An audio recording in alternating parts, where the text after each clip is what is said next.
আমার বন্ধু কি জাদু জানে, আমার বন্ধু কি জাদু জানে, এই গানের একটা ব্যাকগ্রাউন্ড দিয়ে তিনি এমন একটা মিউজিক বানিয়েছেন যেটা নেট দুনিয়া এখন ভাইরাল হয়ে গেছে। বাংলাদেশের প্রধানমন্ত্রী জনাব তারেক রহমান তেনার সহধর্মীকে নিয়ে বাংলাদেশের রাষ্ট্রীয় সফরে মালয়েশিয়া ও চীনের মধ্যে 6 দিনে গেছেন। প্রথম সফর ছিলেন মালয়েশিয়ায়। সেই মালয়েশিয়ার প্রধানমন্ত্রী আনোয়ার ইব্রাহিমে বাংলাদেশের একটা মিউজিক গানের ব্যাকগ্রাউন্ড দিয়ে তিনি বাংলাদেশের প্রধানমন্ত্রীকে স্বাগত জানাইছেন। সেই গানের মিউজিকের ভাষ্য ছিল এমন: আমার বন্ধু কি জাদু জানে, আমার বন্ধু কি জাদু জানে। এই গানের একটা ব্যাকগ্রাউন্ড দিয়ে তিনি এমন একটা মিউজিক বানিয়েছেন যেটা নেট দুনিয়া এখন ভাইরাল হয়ে গেছে। যে বাংলাদেশের প্রধানমন্ত্রী যেমন তার চেহারা সুন্দর, সুরত এমন, যেমন বয়স, মালয়েশিয়ার প্রধানমন্ত্রীর সাথে তার এমন একটা বন্ধুত্ব হয়েছে যে বাংলাদেশ আর মালয়েশিয়ার মধ্যে খুব একটা মহব্বত আর ভালোবাসা এবং রাষ্ট্রীয়ভাবে খুব কাঠামো শক্তিশালী হচ্ছে ইনশাআল্লাহ। বাংলাদেশের যত শ্রমিক ভাইয়েরা মালয়েশিয়া বসবাসরত আছে, সকল শ্রমিকদের জন্য একটা ভালো কিছু বয়ে আনার একটা সিদ্ধান্ত নিয়েছেন বাংলাদেশ সরকার। এবং মালয়েশিয়ার সাথে বাংলাদেশের ব্যবসায়িক বাণিজ্য এবং রাষ্ট্রীয় সম্পর্কটা আরো সুন্দর মজবুত হচ্ছে, এমন একটা বার্তা আমরা বাংলাদেশের জনগণেরা পেয়েছি।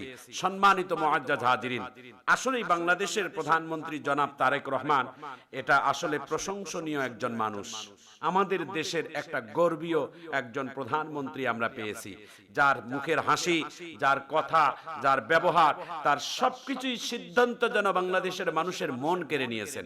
কয়েকদিন আগে তিনি একটা সাক্ষাৎকারে সাংবাদিকদের সামনে বলেছেন যে আমাকে এখনো যদি এক্সরে করানো হয়, আমাকে যদি পরীক্ষা করানো হয়, তাহলে আমার পিঠের হাড় এখনো আপনারা বাঁকা দেখতে পাবেন। কিন্তু আমাকে যারা নির্যাতন করেছে, আমার উপর যারা অবিচার করেছে, আমার উপর যারা অত্যাচার করেছে, আমি এখন বাংলাদেশের প্রধানমন্ত্রী হয়ে যদি আমি তার এই বিচারগুলোকে যদি আবার করি, আমি যদি আবার প্রতিশোধ নেই, তাহলে তো আমার পিঠের হাড় বা পিঠের হাড় তো এখনো সোজা হবে না, আমার তো সেই জিনিসগুলো আর সোজা হবে না। আমি এই প্রতিশোধ না নিয়ে দেশের মানুষের জন্য কিছু কাজ করে যাই। সুবহানাল্লাহ, কি সুন্দর চমৎকার তার এই সিদ্ধান্তটা আমরা স্বাগত জানাই, আমরা শুভেচ্ছা জানাই। তিনি আরো বলেছেন, আমার মা বাংলাদেশের এদেশের তিনবারের প্রধানমন্ত্রী, তিনি একবার অসুস্থ হওয়ার কারণে হসপিটালের অ্যাম্বুলেন্স চেয়েছিলেন, সেই অ্যাম্বুলেন্সও সেই সময় তাকে আমার মাকে দেওয়া হয়নি। এখন আমি বাংলাদেশের প্রধানমন্ত্রী, এখন যদি আমি এগুলো প্রতিশোধ নেই, তাহলে তো আমার মাকে আর আমি ফিরে পাবো না, আমি আমার বেগম খালেদা জিয়াকে আর ফিরে পাবো না। আমি প্রতিশোধ না নিয়ে আমি বরঞ্চ দেশের মানুষের জন্য কিছু কাজ করে যেতে চাই। প্রিয় ভাইরা আমার, প্রিয় বন্ধুরা আমার, বাংলাদেশের প্রধানমন্ত্রী জনাব তারেক রহমান, আমরা আপনাকে স্বাগত জানাই, আমরা আপনাকে মোবারকবাদ জানাই যে আপনি এমন সুন্দর কথাগুলোকে বলে আপনি বাংলাদেশের মানুষদেরকে মন জয় করতেছেন। শত্রুকে, যারা শত্রু, যারা আপনার ক্ষতি করেছে, আপনি তাদেরকে ক্ষমা করে দিয়েছেন। এটা তো মহান আল্লাহ তাআলা আমাদের নবীকে এই সিফতটা দিয়েছেন। নবী মুহাম্মদ সাল্লাল্লাহু আলাইহি ওয়াসাল্লাম তিনি ছিলেন একজন মহান মনের মানুষ। আল্লাহর নবীকে যারা এভাবে, যারা আল্লাহর নবীকে অত্যাচার করেছে, অবিচার করেছে, আল্লাহর নবী মুহাম্মদ সাল্লাল্লাহু আলাইহি ওয়াসাল্লাম, আল্লাহর নবী মদিনার নববীর ভিতরে সেজদায় পড়ে গেছেন। মক্কা মদিনার কাফেরেরা আমার নবীর নামাজরত অবস্থায় মরা উটের নারী ভুঁড়িগুলো আমার নবীর শরীরের মধ্যে চাপিয়ে দিয়েছে। হযরতে ফাতেমা রাদিয়াল্লাহু তাআলা আনহা আমার নবীর শরীর থেকে মরা উটের নারী ভুঁড়িগুলো সরাই দিয়া আমার আল্লাহর কাছে অভিযোগ দিয়েছেন, আল্লাহ, আমার এতিম বাবাকে যারা মরা উটের নারী ভুঁড়ি নামাজরত অবস্থায় যারা শরীরের মধ্যে ঢাকিয়ে দেয়, যারা চাপা দেয়, আল্লাহ তাদের বিচার আমি তোমাকে দিলাম, তাদের বিচার করো। আল্লাহর নবী তাড়াতাড়ি ফাতেমার হাতটাকে নামিয়ে দিয়ে আল্লাহর নবী ফাতেমাকে ডাক দিয়ে বলেন, ফাতেমা, তুমি যে আমার উম্মতের ব্যাপারে অভিযোগ করতেছো, বদদোয়া করতেছো, এই অভিযোগের মধ্যে যদি আমি নবী একবার আমিন বলি, তাহলে গোটা মক্কা মদিনার মানুষগুলো মারা যাবে। এরা যদি সবাই ধ্বংস আর মারা হয়ে যায়, তাহলে আমি কার কাছে কালেমার দাওয়াত পৌঁছাবো? না মা না, আমি এদের বিরুদ্ধে অভিযোগ দেব না, আমি এদের জন্য আল্লাহ তাআলার কাছে দোয়া করব হেদায়েতের জন্য। প্রিয় ভাইয়েরা আমার, প্রিয় বন্ধুরা আমার, তায়েফের মাটিতে আল্লাহর নবী মুহাম্মদ সাল্লাল্লাহু আলাইহি ওয়াসাল্লামকে বৃষ্টি যেমন জমিনের মধ্যে পড়ে বৃষ্টির মতো পাথরগুলো মেরেছেন আল্লাহর নবীর পবিত্র চেহারার মধ্যে। পাথরগুলো আল্লাহর নবীর চামড়া চিরে গোস্তের ভিতরে ঢুকে আল্লাহর নবীর অনেকগুলো রক্তক্ষরণ হয়েছে। বিশ্ব নবীকে বারবার ফেরেশতা জিবরাইল সাহায্য দিতে চেয়েছিলেন। ওগো নবী, আপনি বলেন আমি শুধু একা ফেরেশতা জিবরাইল আসি নাই, ৭০,০০০ রহমতের ফেরেশতা আমরা গোটা তায়েফের পাহাড়টাকে আমরা ঘেরাও করে ফেলছি।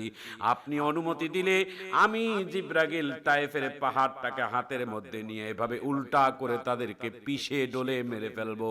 আল্লাহর নবী বলছেন, না জিবরাইল না, আমি প্রতিশোধ নিলে তোরা সবাই মারা যাবে। এরা যদি সবাই মারা যায় তাহলে আমি নবী কার কাছে কালেমার দাওয়াত পৌঁছাবো? আল্লাহর ফেরেশতারা অবাক হয়ে গেছে।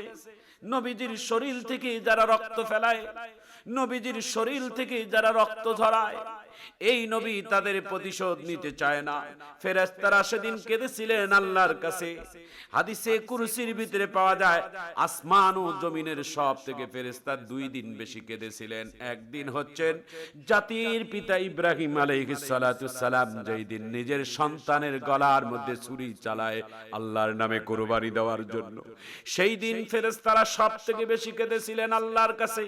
ওগো আল্লাহ, এটা তোমার কেমন পরীক্ষা যে পরীক্ষা নেওয়ার জন্য বাবে তার সন্তানের গলায় ছুরি চালাইতে হবে। আল্লাহ ডাক দিয়ে বলেন, ওয়া মাকারু ওয়া মাকারাল্লাহ ওয়াল্লাহু খায়রুল মাকিরিন। আল্লাহ বলেন, ডারে ফেরেশতারা তোমরা একটু অপেক্ষা করো, দেখো আমার খেলা কোথায় চলে যায়। ভাইয়েরা আমার, বন্ধুরা আমার, আল্লাহর নবী, আল্লাহর ফেরেশতারা সেই দিন সব থেকে বেশি কেঁদেছিলেন। আল্লাহর ফেরেশতা জিবরাইল সহ সেই দিন কেঁদেছিলেন। ভাইয়েরা আমার, বন্ধুরা আমার, পরীক্ষা পাশ হয়ে গেল। আল্লাহর ফেরেশতারা অবাক হয়ে গেল। দ্বিতীয় ফেরেশতারা কেঁদেছিলেন তায়েফের মাটিতে।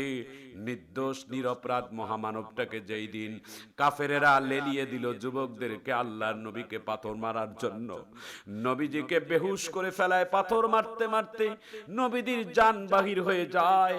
কিন্তু আল্লাহ তাআলা নবীকে ফেরেশতা জিবরাইলকে পাঠিয়ে দেয় নবীকে সাহায্য করার জন্য। কিন্তু নবী এত অত্যাচার সহ্য করতেছে, রক্ত জমিনের মধ্যে গড়ে গড়ে পড়তেছে, এরপরও আল্লাহর নবী ফেরেশতাদের সাহায্য নেয় না। মহান নবী কাকে বলে? রহমাতুল লিল আলামিন নবী কাকে বলে? যে এত নির্যাতন সহ্য করেছেন, এত রক্ত ঝরেছেন, তবু উম্মতের দয়ায় তিনি তাদের কারোর জন্য বদদোয়া করেননি। ভাইরা আমার, বন্ধুরা আমার, ইজ্জত সম্মান দেনেওয়ালা আল্লাহ। ইজ্জত দেয় আল্লাহর পক্ষ থেকে, ইজ্জত আসে আল্লাহর পক্ষ থেকে, বেইজ্জত আসে আল্লাহর পক্ষ থেকে।